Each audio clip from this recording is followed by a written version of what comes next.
Hello viewers, আসসালামু আলাইকুম। আজ আমি যে বিষয় নিয়ে কথা বলবো সেটি হলো রুমিনাল অ্যাসিডোসিস। এটা আমাদের দেশের সমস্ত প্রাণীর রুমিনাল অ্যাসিডোসিস কার্বোহাইড্রেট ইনগলফমেন্ট একটি গুরুত্বপূর্ণ রোগ। এটির কারণ হলো হঠাৎ বেশি পাকা শস্য যেমন ধান গম খাওয়ার কারণে হঠাৎ খাদ্যের পরিবর্তন, পচা বিষাক্ত বালিময় ঘাস খাওয়ানোর ফলে এই রোগের সৃষ্টি হতে পারে। গরুকে বেশি পরিমাণে ভাত খাওয়ালেও এ রোগ সৃষ্টি হতে পারে। সুনির্দিষ্ট কিছু লক্ষণ আছে যেগুলো আমরা দেখলে বুঝতে পারবো যে আপনার প্রাণীটি রুমিনাল অ্যাসিডোসিসের আক্রান্ত হয়েছে। বদহজম ও খাদ্য গ্রহণে অনীহা এবং মাজেল শুষ্ক হয়ে যাবে। আক্রান্ত প্রাণী জাবর কাটে না, মলত্যাগ প্রায় হয় না বললেই চলে, আবার হলেও তা শক্ত কালো ও পরিমাণে খুব কম হয়।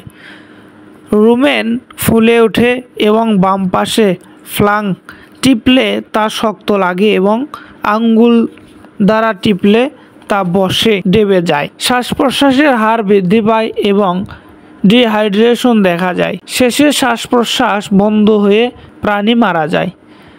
কানের দুই পাশে চিপ বসে বা গর্তে ঢুকে যায়।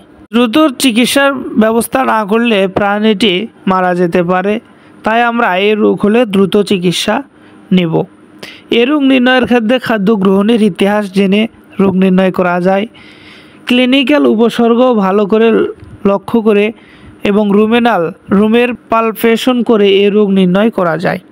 এই রোগের সুনির্দিষ্ট কিছু লক্ষণ আছে যেগুলো আমরা দেখলাম, এবং এ রোগের কিছু চিকিৎসা পদ্ধতি আছে যেগুলো গ্রহণ করলে প্রাণীটিকে সহজেই সুস্থ করে তোলা সম্ভব হয়।